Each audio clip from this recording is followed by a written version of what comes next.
нещо? Добре, почвам. Разхождаме се тук и реших да запиша едно клипче. Кой съм аз и защо решавам да започна да снимам в YouTube? Казвам се Кристиан, съм на 22 години и от 6 години се занимавам с фитнес, хранене и тренировки. Като също така съм персонален треньор, сертифициран и отскоро почвам да занимавам с непрофесионално с бодибилдинг. И още като малък започнах да гледам бодибилдинг, беше много интересно. И още от тогава се запалих. Първоначално беше по-като хоби, после стана страст и накрая се обсебих. Още откакто почнах да тренирам на фитнес, още от началото имах за цел все някога през живота си да се кача на сцената.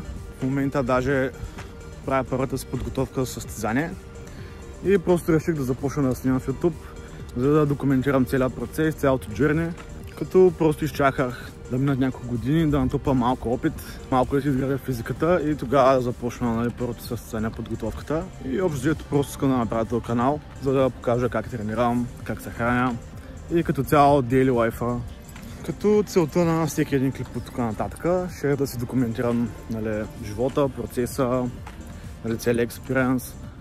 И това, което може да очаквате от канала е полезни, интересни, информативни видеа за живота на един непрофесионален бодибилдер и професионален тренер.